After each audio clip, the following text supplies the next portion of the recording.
নমস্কার, আমি ডক্টর চন্দ্রচূড় গোস্বামী, ধনঞ্জয় চট্টোপাধ্যায় মামলা পুনর্বিচার মঞ্চের কনভেনার।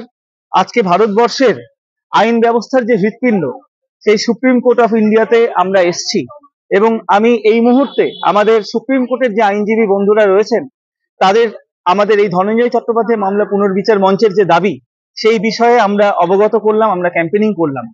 আমাদের মূলত যে বক্তব্য, যে দরিদ্র পুরোহিত ঘরের সন্তান হওয়ার জন্য ভারতীয় বিচার ব্যবস্থায় ধনঞ্জয় কিন্তু প্রপার জাস্টিস পাননি। তার কারণ, তার জন্য লড়াই করার মতো অর্থাভাবে তিনি কিন্তু খুব ভালো একজন অ্যাডভোকেটকে অ্যাপয়েন্ট করতে পারেননি।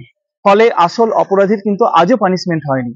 এটা দুর্ভাগ্যজনক যে আমাদের ভারতবর্ষে মূলত দরিদ্র পুরোহিত হওয়ার জন্য আজকে ধনঞ্জয় তাকে ফাঁসি কাঠে ঝুলিয়ে দেওয়া হয়েছে। তার আত্মা যেমন আজ পর্যন্ত শান্তি পায়নি, হেতাল পারেখ কিন্তু প্রকৃত অপরাধীর পানিশমেন্ট না হয় তার আত্মাও কিন্তু শান্তি পায়নি। নাটা মল্লিককে দিয়েও অপরাধ করানো হয়েছে।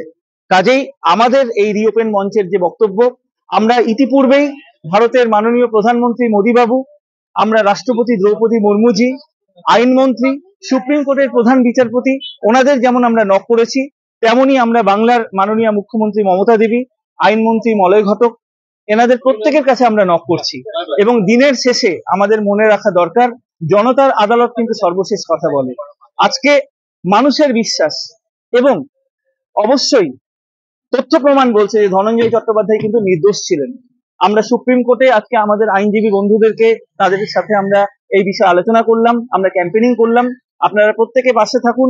আগামী দিনে আমরা এই ধনঞ্জয় চট্টোপাধ্যায়, তার পরিবার এবং বাঁকুড়া জেলা কুলডিহি গ্রাম, তাদের ওপর যে ধর্ষক এবং খুনি, এই যে মিথ্যা অপবাদ যে রয়েছে, এই তকমাকে যাতে মুছে দিতে পারি এবং ধনঞ্জয় বাবুকে, হেতাল দেবীকে যাতে প্রকৃত জাস্টিস দিতে পারি, সেই জন্যই কিন্তু আমরা শপথ গ্রহণ করলাম এই সুপ্রিম কোর্টের দরজার সামনে। জয় হিন্দ, জয় ভারত। বাংলা খবর, আপনার রাজনীতি, আপনার আওয়াজ।